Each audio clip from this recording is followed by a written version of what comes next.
Um, what you see on the screen before you is a video taken in 2010 from a helicopter.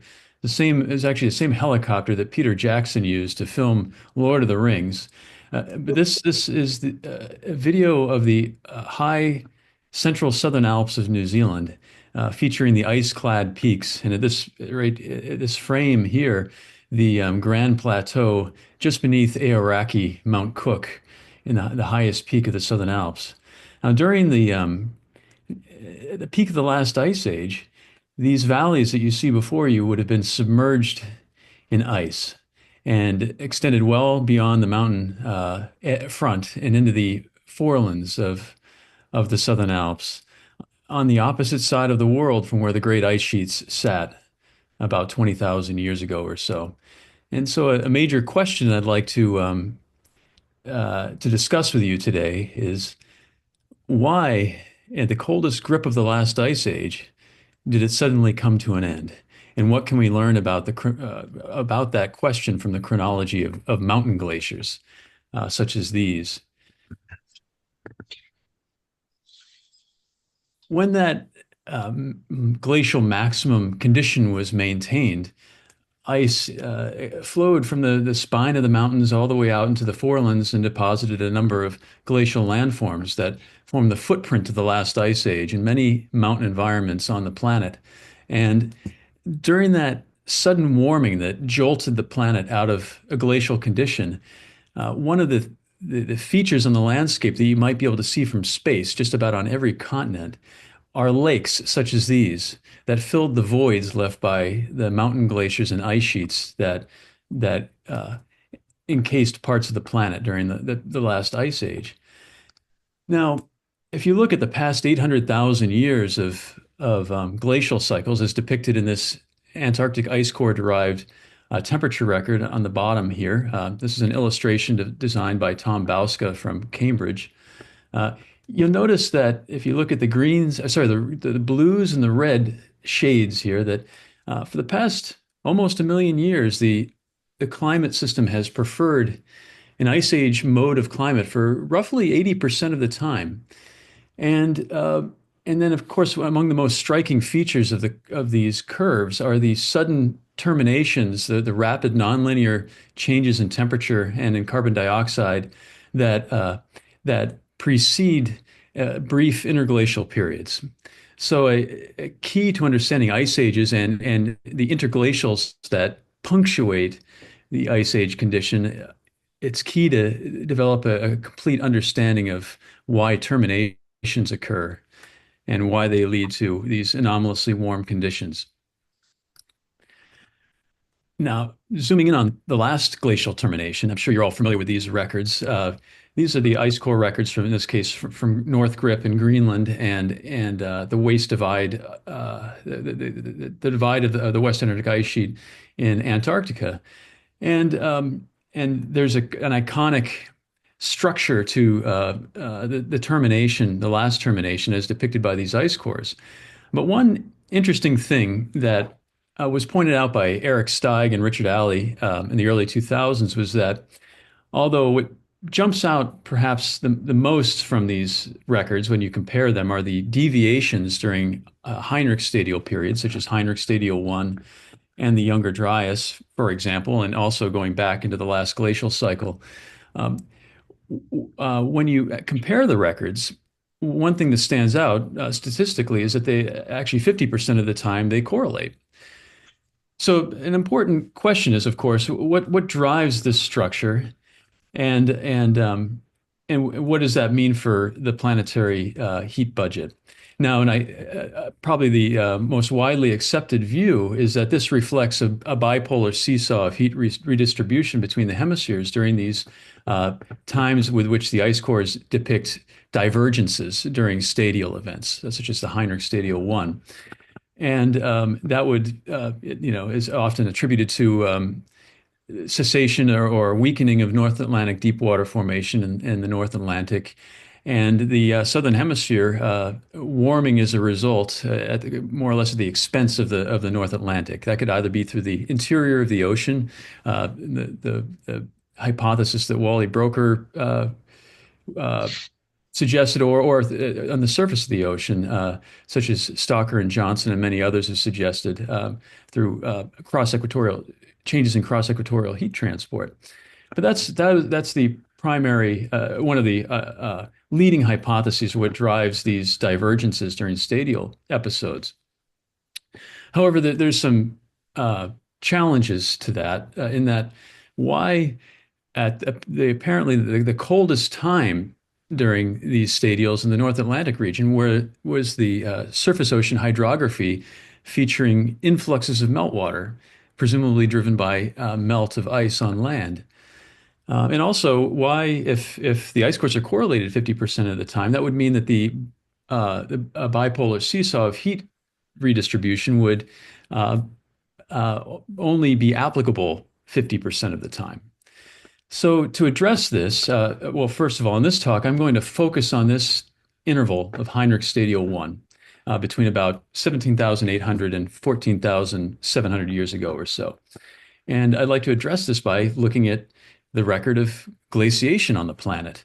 I just want to show this quote that I remember hearing Hans Erlemans say this at Inqua in 2011, but he gave a keynote talk where he pronounced that glaciers are better thermometers than thermometers. Of course, I'm biased, but they are good climate indicators, physical evidence of the climate system on land. They not only do they have wide surface areas that integrate uh, atmospheric conditions over broad areas, but they also span a range of altitudes that puncture into the parts of different heights of the lower troposphere. So they're monitoring vertical uh, changes in the heat budget of the atmosphere as well. And they're among the most iconic indicators of global warming today. For example, just as one example, this is a photograph I took of the Mendenhall Glacier in 2021. I was there for my brother's wedding, and it was just a perfect day for flying around in the Juneau area. So I managed to squeak in a flight to take some photographs of the outlet glaciers of the Juneau ice field. But one thing that was apparent was that this ice mass is undergoing tremendous retreat today in response to the warming of the atmosphere. You can see in 1984, it stood at the end of this peninsula, and it's been retreating on average about 20 meters per year up until I took this photograph at about 2021. And since then, this entire tongue of ice that was in contact with the lake has collapsed, and it's now more or less retreated onto bedrock. So glaciers are excellent indicators of the climate system, and they've left an imprint behind on the landscape that we can chart in order to reconstruct their changes through time. And we can use a chronometer such as surface exposure dating to accomplish that task. Now, forgive me if this is old news, but I thought I'd very briefly explain that the premise of exposure dating in this context that when a a glacial boulder melts out from the terminus of an ice mass and lands at that margin, it's then exposed to the cosmic radiation flux from outer space. And during when that happens, high energy secondary neutrons come and bombard and cause fission reactions with oxygen in the quartz of that rock.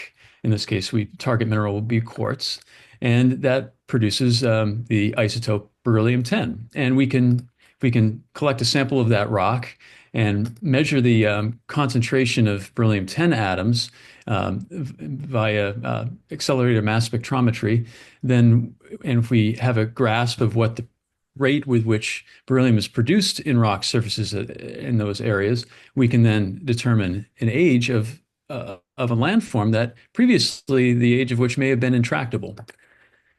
And so what I'd like to start off with today is a transect from the southern hemisphere to the northern hemisphere, looking at the timing and rate of deglaciation at the end of the last ice age, beginning in New Zealand, but then going farther north to the mid-latitudes of the interior of Asia, going from an oceanic environment all the way to near to the pole of inaccessibility in the largest continent on the planet. And after that, if there's time, we'll see. I'll try to be succinct. I'd like to show you some additional results from elsewhere in the Northern Hemisphere. So I'll go back to this image. This is Lake Pukaki, situated on the eastern flank of the Southern Alps in the Mackenzie Basin. And I don't know if you can see these numerous ridges and meltwater channels and that document the last glacial maximum or the last glaciation in this region. And over the past several years and involving several students, we've tried to develop a chronology for this glacial tongue in the Southern Alps. So I won't show you all of that information, but I would like to highlight some a recent um, uh, master's thesis by former student Alexander Audet, who's now at the University of Nevada, Reno, where he dated moraines within this terminal belt. And as you can see, these outer, this is a LiDAR image where we just superimposed the two major moraine belts. You see there's an outer moraine complex that dates to around 19 to 20,000 years ago or so. But then there's this inner belt of moraines right here that I'd like to focus on that represent the last uh, landforms constructed by that glacier when it was robust, just prior to the onset of deglaciation, when it abandoned this ice contact slope and receded well up into its valley. And that the age of that moraine complex that holds in the lake is affords an average age, beryllium 10 age, of about 17,920 years ago. In this case, I'll show a lot of these today, so bear with me. But this is a probability distribution plot. I would call it a camel plot. And the uncertainties that I give here, this is the standard error, so that might represent the precision with how well we know the mean of the distribution. And this is an uncertainty that incorporates a systematic error or a systematic uncertainty associated with how well we know the production rate of beryllium in that region. And in this case, it's a local production rate developed in a nearby valley from a landslide that covered up a forest that we could radiocarbon date. Anyway, I'm happy to address questions about that later on, but for the moment, that's what these statistics represent. Okay, so 17,900 years ago was the culmination of the construction of those moraines that impound Lake Pukaki within the shadow of Aoraki. And then after that, deglaciation ensued. And well up into the mountain valley, into what's known as the Tasman Valley. This is the Tasman River, and right around the corner, you can see the remnants of the Great Tasman Glacier, and its late Holocene moraine complex. The ice receded and exposed bedrock, ice-scoured bedrock, such as that shown here. And at some point, that warming was halted, and a complex of moraines was developed that overprint that bedrock. What I'd like to feature right now is are a few dates that we got from erratic boulders resting on this bedrock that were deposited when the ice had reached this position up valley. And so this is a glacial geomorphologic map with these red units depicting the moraines themselves and their ice contact slopes of the teeth.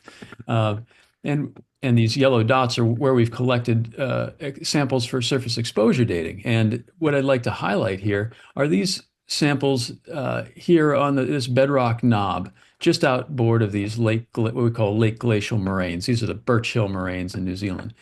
And you can see these ages range from about 18,000 to 17,000 years ago.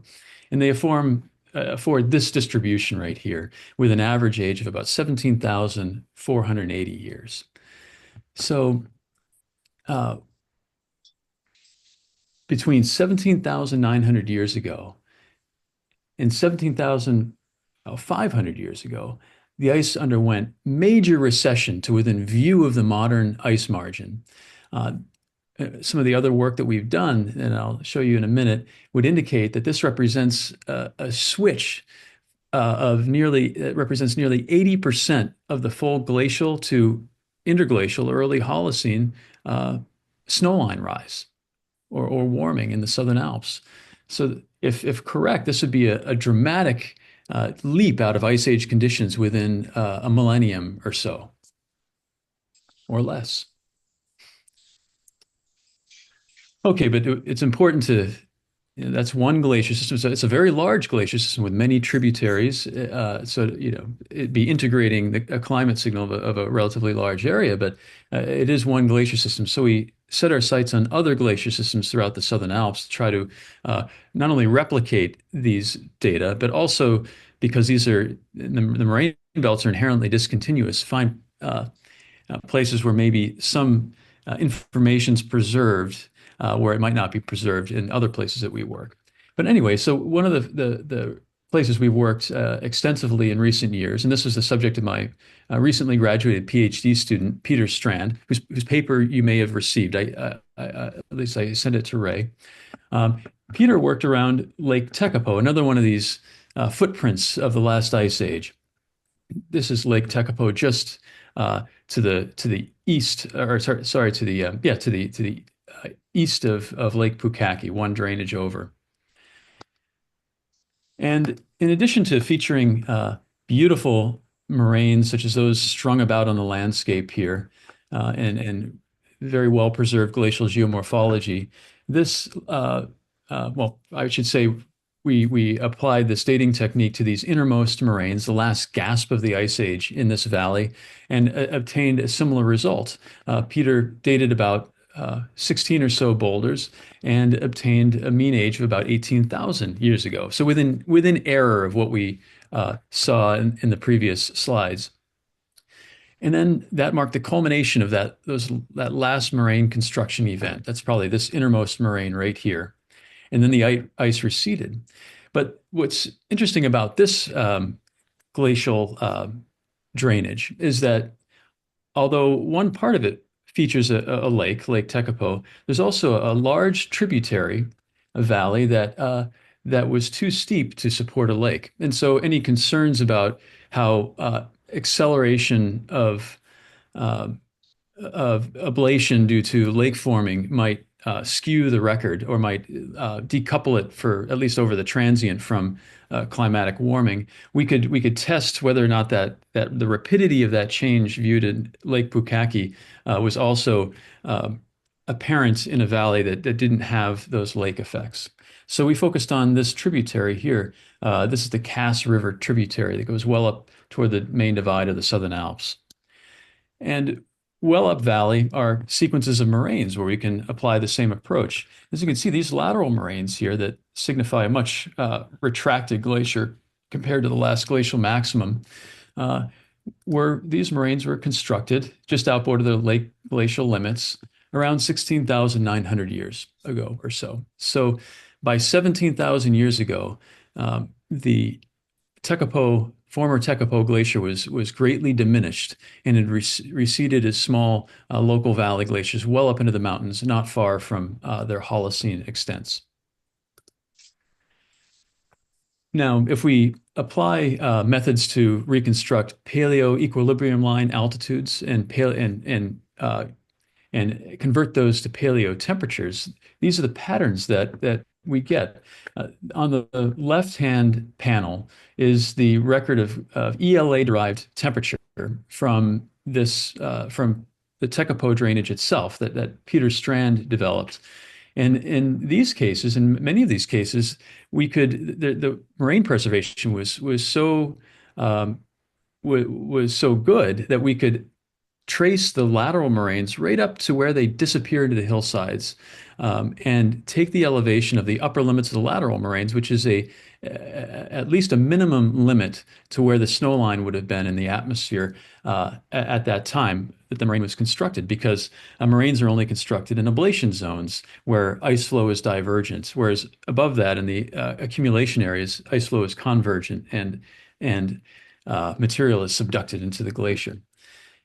And this is, well, applying that approach, this is the pattern that we found, that between about 18,000 and 17,000 years ago, there was a sharp rise in temperature. It amounts to about nearly 4 degrees or so to this near lake glacial condition. And then the glacier built sets of moraines during lake glacial time and receded a little bit more. And then this is where it's at around in early Holocene time, around 10 or 11,000 years ago, when temperatures were about 2.5 degrees colder than today's value. And when we find that we can combine that with a number of other chronologies that we developed from other valleys in the Southern Alps, and we see a very familiar pattern, and that's shown here in this diagram on the right. So there's a sharp period of deglaciation between about 17 and 18,000 years ago, and then the ice margins stabilized. So it marks a step change in climate from full glacial to nearly interglacial conditions at that time. This represents well over 500 surface exposure ages encapsulated in these diagrams. If we can compare that to regional oceanography, it shows a strong link to what happened in the Tasman Sea at that time.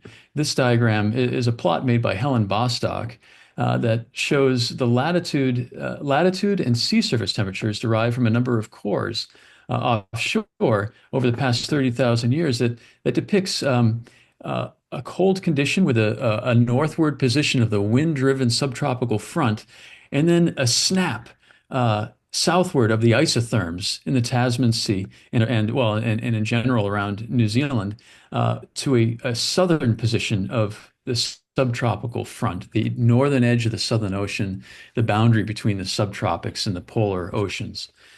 So there was a sharp change not only in the atmospheres reflected by the glaciers, but in the positions of the fronts and the condition of the sea surface offshore, and likely connected to a change in the wind systems. Okay, well, that was the Southern Hemisphere. We wanted to see to what degree that was exclusive to the Southern Hemisphere and to test, for example, hypotheses regarding a bipolar seesaw or other mechanisms of driving climate change and bringing the Earth out of an ice age. We wanted to apply the same approach in the Northern Hemisphere.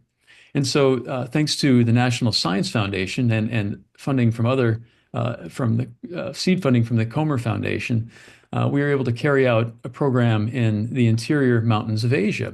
So we're now going from New Zealand, which is on the edge of the largest ocean on the planet, the Pacific, and just to the north of the Southern Ocean, up into the interior of the great continental interior of Asia. And so first, I'd like to show you some results from the Tian Shan Mountains in western China, situated at roughly about the same latitude north as the Southern Alps are south, at 44 degrees north. And in the core of or in a one range that makes up the Tian Shan of Xinjiang of western China is a glacier that's been studied extensively by Chinese scientists called the Urumqi Glacier Number 1. When it was named, it was actually one glacier, and since then it is receded and split into two separate glaciers. This photograph is taken from the top of the Little Ice Age ice contact slope. This glacier it features well-preserved glacial geomorphology. It's a small mountain glacier up high in the mountains, and here you can see moraines that were constructed and that we were able to date to within Little Ice Age time. These are some values that we discerned from these two moraine records about with showing moraine construction in the mid 1600s and the mid 1800s. But what I want to draw your attention to is just outboard of these Little Ice Age moraines are some diffuse moraine ridges and erratic boulders that afford ages of about 16,500, 16,800 or so years, implying that is around that time frame when the glacier had retreated right to its Little Ice Age position and the snowline risen to its Little Ice Age height. Very early on in this Heinrich Stadial 1 time frame.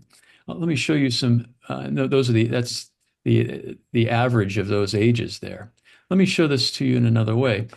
Shown here is a glacial geomorphologic map of this area, and it also features work done by previous workers who had attained beryllium-10 data from this valley, and you can see where the approximate LGM margin was. It's the moraine preservation is a little bit more difficult because of the tight nature of the valley down in that area, but Exposure ages place that maximum around 21,000 years ago or so.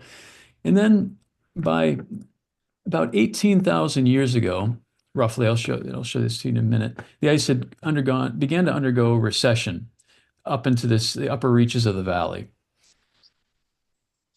such that it was receding towards these inner moraines by about 18,000 years ago, plus or minus a few hundred years, and then constructed these moraines at around 16,500 years ago, just outboard of the Little Ice Age. And then there's a large window of missing time between the deposition of these moraines and the Little Ice Age, late Holocene moraines.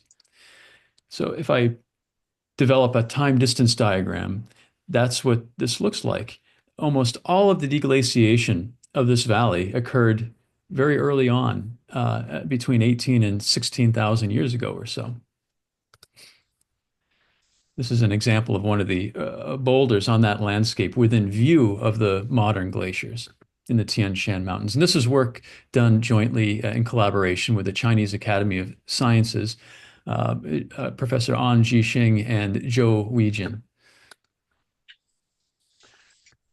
So now I'll take you a little bit farther to the north, to the Mongolian Altai, where we spent a number of field seasons trying to reconstruct the history of the last glaciation in this region. And this is an extraordinary place. It features not only beautiful moraine belts that tell us what the configuration of the last ice age ice masses were, but it is an incredible landscape within too. The deglaciated landscape featured here shows beautifully striated rock, and that landscape opened up a canvas that charts the history of humans in this area. I don't know if you can see the petroglyphs that are pecked into the rock, horses. There's a whole record here of the domestication of the horse, horse-drawn chariots to the development of the stirrup, and other items. It's a phenomenal place. So the deglaciation in this region opened up this canvas for that holds a record of human history. Now, in this region, unlike in, say, New Zealand, where we could use vehicles and helicopters to get around, it's a little bit more remote. So we employed camels to carry our gear to our campsites, and so these are Bactrian camels carrying action packers filled with sampling gear. One thing I didn't appreciate until I met our wranglers here was that a full-grown male Bactrian camel can carry up to 700 pounds of gear. So for anyone in the here that likes to do remote field work, I highly recommend Bactrian camels. And this is work done in collaboration with the Mongolian University of Science and Technology. This is University of Maine master's student Mariah Radu and undergraduate students from the Mongolian University of Science and Technology. We went to a few different valleys. These are some examples. This is the Putnam Glacier Valley. The Putnam Glacier shares the head of its catchment with, it lies in Mongolia, but it lies right at the border with Russia and China. We carried out field work here. We did drone mapping. And in this area, the satellite imagery isn't quite as good. So we used a drone to obtain more detailed imagery that we could use to build digital elevation models and perform detailed geomorphologic mapping. So this is just an example of one part of a valley that I'll show you in a second, of a map where you can see the subtle moraine ridges adorning the landscape that mark a phase of ice recession from the last glacial maximum moraines. And we can then place the ages into this geomorphologic context. And these are some examples of the maps developed by, again, Peter Strand as part of his dissertation. And I'll just walk you through this chronology in a different way. I'll start with the full valley. And this is just a cartoon of what this ice mass may have looked like during full glacial conditions, with the earliest of these LGM moraines being constructed around as early as 35,000 years ago or so. And then subsequently, moraine construction around 23,000 years ago and 20,000 years ago, 20,600, and then about 19,500 years ago. And then shortly after this, the ice began to recede, and such that recession was underway by 18,000 years ago, when the ice mass had retracted to roughly half its size and was depositing boulders on bedrock up the valley.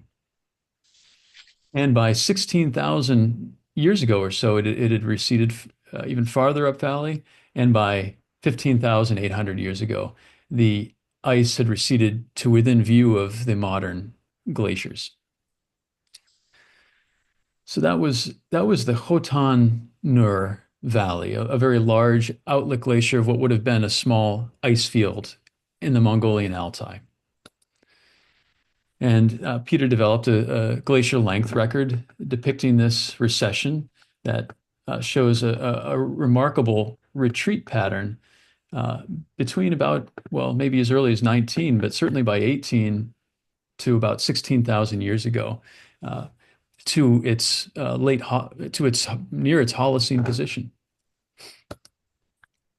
And in a valley just to the north, where the large Putnam Glacier exists, we also developed a chronology there. And this is the master's thesis of Mariah Radu, who now works for the U.S. Forest Service, and she developed a chronology. But I'll just show you this, that she was able to trace the recession toward the Little Ice Age moraines in this valley, and what she found was that the ice had receded uh, to the Little Ice Age position as early as about 15,870 years ago, roughly 16,000 years ago.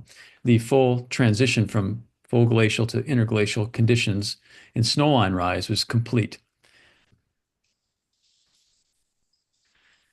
Okay, finally, um, thanks to support from the National Science Foundation, or sorry, the National Geographic and Rolex as part of this what's called the perpetual planet uh, expeditions, we were able to undertake a scientific effort in the Sagarmatha, Chomolungma area, otherwise known as Mount Everest, in the high Khumbu Himal.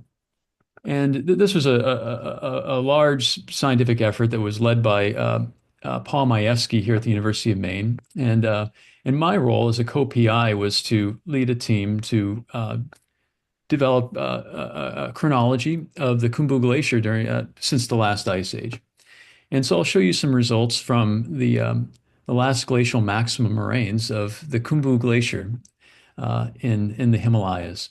And this photograph is taken looking down valley along the ice contact slope of the innermost large last glaciation moraine of the Khumbu Valley, and some recessional deposits below.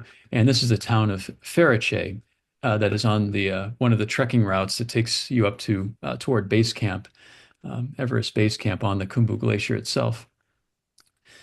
And this view looks the other direction along that innermost moraine ridge crest, and we targeted boulders such as these for surface exposure dating in this area to develop a chronology. And as you can see, the geomorphology alone highlights a sharp transition from robust glaciation to abandonment of this huge ice contact slope and recession up valley towards the Holocene margins. You can make out the very top of the Khumbu Glacier Holocene moraines here. And this is work done by in part by Laura Mattis, who is a UMaine master's student and along as a participant on this trip. These are the exposure ages that we obtained from this area, and as you can see, the full glacial conditions were achieved as early as about 64,000 years ago, when marine isotope stage 4, with repeated fluctuations of the ice margin after that. But what I'd like to draw your attention to is that innermost prominent moraine. right here. The ages from now, it's a huge moraine, probably composite moraine, and which likely represents multiple fluctuations of the ice margin and vertical aggradation of the moraine. So what we get is a bit more complex distribution, but we have no stratigraphic reasons for ruling out some of these older ages. So the moraine could have been constructed as early as 22,000 years ago and 20,000 years ago, but the dominant population of ages uh, focuses around about 17,800 years. And that signifies the culmination of moraine construction and the onset of deglaciation, such that the ice had already sagged well down into the valley by about 17,500 years ago, or 16,000 or so. And so when I place these records from this Australasian transect onto one plot, this is what we find, is that by roughly 18,000 years ago, in the mid latitudes of both hemispheres and in the lower latitudes of the north, perhaps in the Himalayas, there's a sharp transition from a full glacial mode that may have persisted for several thousands of years to a near interglacial mode. Well, at least in the case of the southern hemisphere, and in the case of the mid latitudes in Asia, the full interglacial mode was achieved by about 16,000 years ago. And that was right during the early phase of Heinrich Stadial 1, when the North Atlantic experienced stratification and extensive and cool conditions as a result. All right, so I don't want to take too much more of your time, but I thought I'd show you some similar results that we've been obtaining from the western United States, in particular in the Wind River Range of Wyoming, which featured an ice cap during the last ice age with several outlet glaciers that drained and left behind beautifully preserved moraine records during the last ice age. One of which is the classic Pinedale moraine record that is the type locality for glaciation in the Rockies. And what I'd like to this is a chronology that I developed together with Catherine Ladig a number of years ago at Lake Fremont, at the Pinedale moraine system. But what I'd like to draw your attention to are the innermost moraines that form these peninsulas here, and also from another neighboring glacier, the innermost moraines from this Half Moon Lake Glacier. You can see the ages that we get center around 17,700 years ago, uh, plus or minus about 500 if you take into account the production rate uncertainties. And that those are the innermost, those are the last moraines constructed before you have to go well up into the mountain valleys to find another set of moraines. And so more recent work carried out by Maine team, Xander Roman, Katie Westbrook, Pete Strand, and Lauren Woods, they developed chronologies from a few other places. There's a beautiful record, a beautiful landscape just to the south of Fremont. It's called Boulder Lake. And when you, as a glacial geologist, who uses exposure dating, when you see a place named Boulder Lake, you should probably go check it out. And so we did, and this is a focus of Xander Roman's dissertation. And he's been developing a chronology that's in progress right now of the Boulder Lake moraines. And again, I'd like to just draw your attention to this inner belt of moraines. There's a beautiful moraine that forms this peninsula going out into the lake with a nice outwash plain attached to it, and several moraine ridges inboard of that afford an age of about 17,800 years ago, marking the last gasp of the ice age here. Okay, finally, just two other examples. And this from the other side of the North Atlantic, from North America, in Galway Bay and in southwestern Norway, in Lysefjord. Um, this is actually a slide that my colleague Gordon Bromley was kind enough to lend to me, and he's taken me all around this landscape to look at these features. But Gordon has been applying the same approach to determine the deglaciation of Western Ireland and when that ice mass had disintegrated. And long story short, what he and his student Foreman have determined was that Western Ireland and Connemara were becoming ice-free as early as about 17,500 years ago. And then if we look well inboard of last glaciation margins of the Scandinavian ice sheet, right in front of lake glacial moraine ridges, such as the Esmark moraine right here, just adjacent to Lisa Fjord in southwestern Norway. There was boulder deposition within this region as early as about 16,500 years ago. So well within the time frame of Heinrich Stadial 1. So altogether, if we take all of these records together, what we can see is that in both hemispheres, at least by our analysis, there appears to have been um, a major phase of warming, at least summertime warming and deglaciation, focused in this time frame of between about 18,000 and let's say 16,000 years ago. Major deglaciation was underway. This is another way of looking at it. The onset of deglaciation in a number of these places, whether it be the Wind River Range or the Everest region in the northern hemisphere, or Lake Tekapo and Lake Pukaki in the south, or in New Zealand. And we find that they're basically indistinguishable in age. And this all was at the onset of Heinrich Stadial 1. And finally, I'd just like to point out that while this major phase of deglaciation was going to fruition in the atmosphere, at least the snow lines in the atmosphere were attaining an interglacial mode, uh, the largest ice sheet on Earth, the Laurentide, was still quite large and extensive, such that it hung out quite late, and he was even constructing moraines in the Upper Peninsula of Michigan by around 11,000 years ago. So this warming event that occurred was driven by an agent that was sufficiently powerful to overwhelm the effects of the lingering effects of albedo from the largest ice sheet on Earth. This is just an example of some work that Tom Lowell and I and his PhD former graduate student uh, uh, Kent had been doing, where Tom had been applying radiocarbon dating, bracketing radiocarbon ages to this moraine ridges with maximum ages based on trees that were submerged by advancing outwash linked to the ice margin, and minimum ages they obtained from terrestrial macrofossils and cores from the surface of the moraine and the outwash plane graded to it. But the only reason I bring this up is that we applied our approach with beryllium to this radiocarbon dated landform and achieved an age that was very similar. So we're now actually using this as a working this up as a potential calibration site for the production rate of beryllium. Anyway, long story short, there was, as reflected by the mountain glaciers, there was a rapid period of deglaciation that outpaced a number of the other features of the climate system at that time. The snowline rise had achieved near interglacial conditions well before the full interglacial levels of atmospheric CO2 had been achieved, before the oceans had fully warmed up, and even before temperatures over Antarctica had reached interglacial values.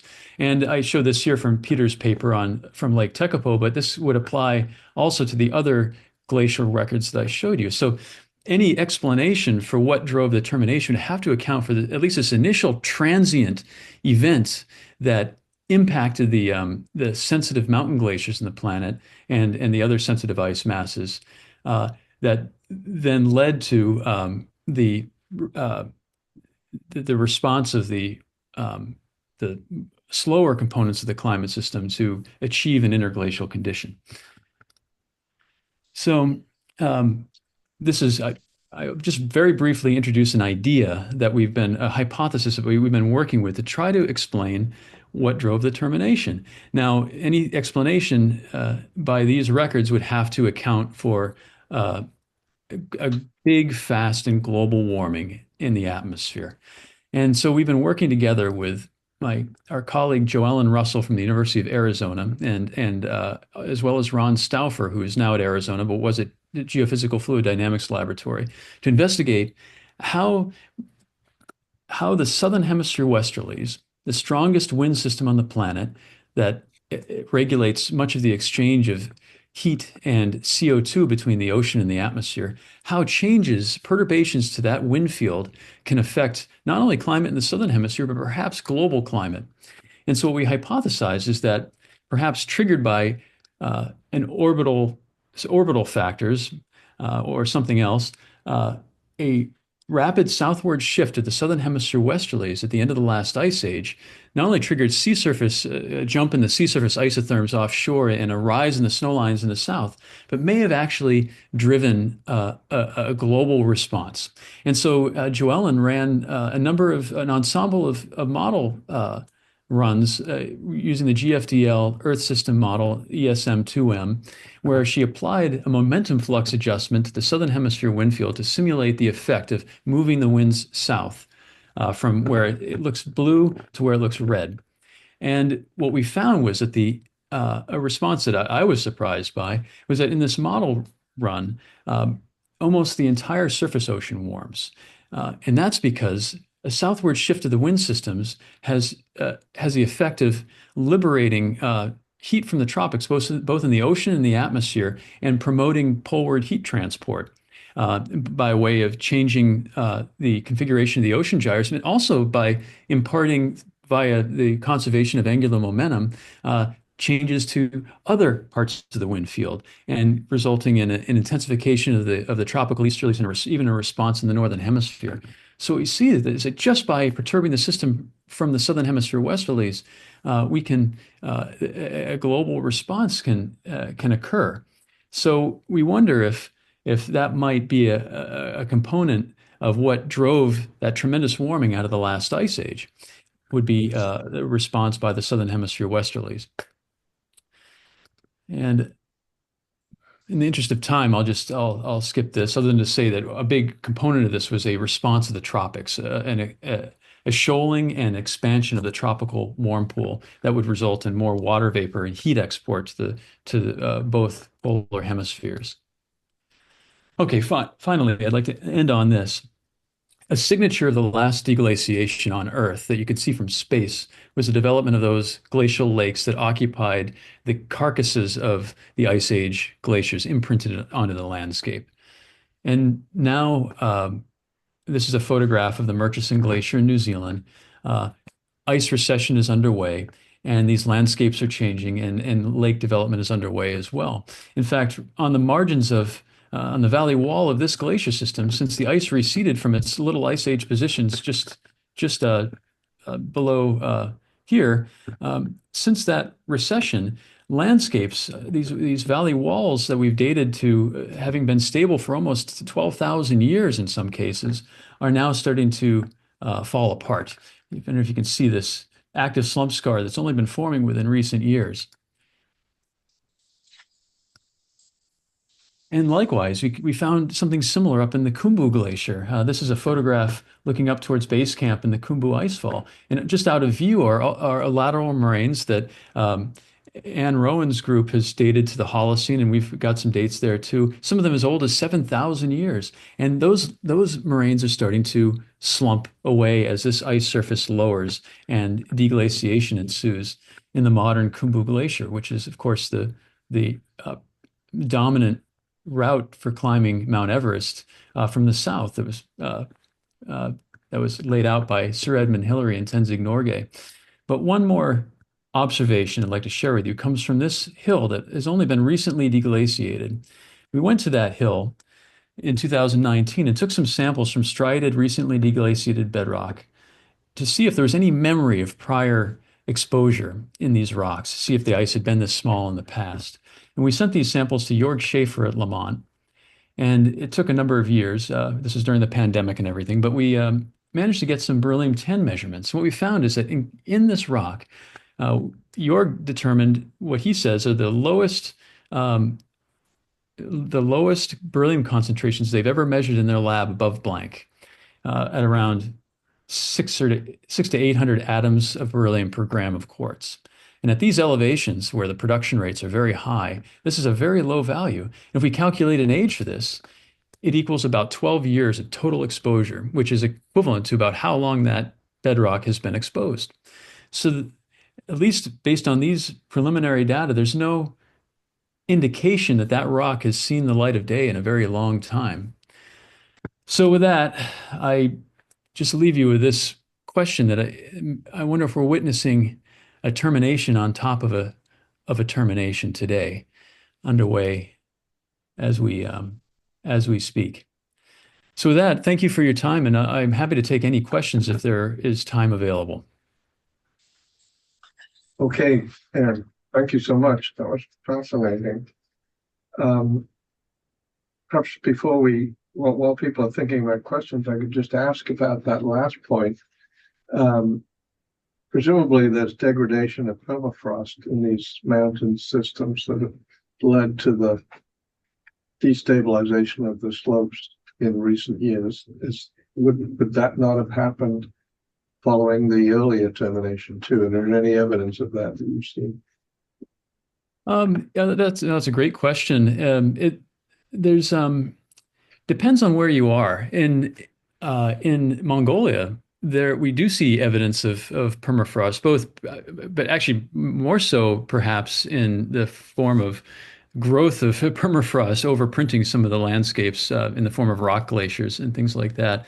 There are certainly mass wasting. There's evidence for mass wasting after the termination and those big valleys in New Zealand and in the Himalayas. And of course, they're very steep valleys and would be prone anyway to destabilization. So whether or not it's directly related to permafrost, I wouldn't necessarily be able to distinguish that, but I wouldn't be surprised if that was certainly an ingredient. Yeah, a reconfiguration of the landscape by thawing it out. Yeah. Okay. Any questions from the assembled multitudes here? We don't have our Bergen class anymore, so we don't. I'll just throw it open to questions. I would have a question. Yeah, go ahead.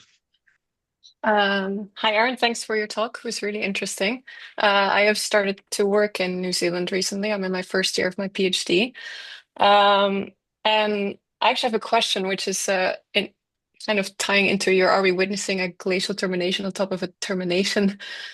Have we witnessed that maybe in the Holocene? I'm just wondering about your geochronologies or Peter's geochronology of the Cass Valley, where there seems to be a gap between 1,000 and 8,000 years. Um, like regionally, there is this gap in data from like mid-Holocene.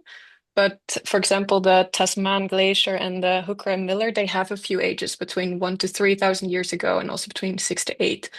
Um, yeah, I just wondered if you could reflect on why this gap is there, if it's a well-preserved marine sequence. Like, is it a matter of preservation or is this a climate signal? Thanks. Oh no, thank you for those observations, and that's a great point. And as you point out, there is a gap in the moraine record in New Zealand, and the gap gets even bigger when you look at the larger glaciers like the Murchison and Tasman, where maybe they were big enough to overpower some of the moraine sets, whereas smaller glaciers could be hemmed in by them. So I think there could have been a warmer phase to the early Holocene. And I guess what struck us was that, with regard to that question, is this deglaciation unique to the variability in the Holocene? Was that in places like such as the Tasman Glacier, where you probably have seen these enormous moraine walls that have been vertically aggrading over better portion of the Holocene, and there are those famous routes that you could walk up along the moraine ridge to get to the huts. Well, those moraine walls that have been intact for thousands of years are now collapsing into the valley bottom, and same with these hillsides that have had erratic boulders stable on them for in the case of the Murchison for as long as 12,000 years, now destabilizing. That's what is making us wonder if those landforms and those landscapes survived those potentially slightly warmer conditions during component of the early Holocene, but they're not surviving now. What does that say about the nature of the warming and deglaciation that's underway in the Southern Alps now? So I mean I think it's still an open question, and these are perhaps this is circumstantial evidence, but um, that's just those are some of the observations that have led us to ask those questions. Okay. Thank you.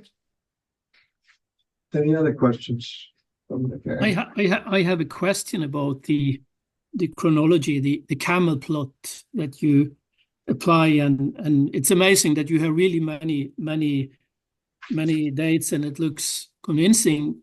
Our experience when we are using it, especially in Norway but also in Russia and the polar Urals, is that there is inheritance. It's actually a serious problems because many dates are giving evidently too high ages, especially when you're coming up in the mountains where the glacial erosion has been probably not so much. And certainly, if you take Western Norway, if you use camel plots, we get several thousand years to old ages. Because as I understand from your plot, is that you think that the arrows are equal on the old side and the young side. We tend to believe on the more young dates than the old dates. But maybe that's not the big problem in the New Zealand and also up in the mountain areas where you have been working. That's a great point, and that's actually one of the main reasons why we try to collect so many numbers from a given landform, or develop so many numbers from a given landform, and develop a statistical plot, because to see if we could see a skew in the distribution that would indicate a problem. For example, inheritance or something on the other end, erosion factors, either landscape erosion or weathering of the surfaces, or destabilization in other ways. And so, what I would expect what I would expect to see in the distribution were inheritance a problem would be increased scatter, because from a bunch of boulders that were dumped on a moraine, I wouldn't necessarily expect them all to have exactly the same amount of inheritance. Now there was one moraine in Mongolia where we ran into that problem. I won't race back to show you, but I'll say there's one little moraine midway up the valley where, unlike everything else we found, we just found a wide scatter of dates, and we were puzzled by it. And we went back there and looked, and we noticed that it was a large collection of boulders, so it could have been derived from a superglacial landslide or something like that. And a number of the boulders were highly angular.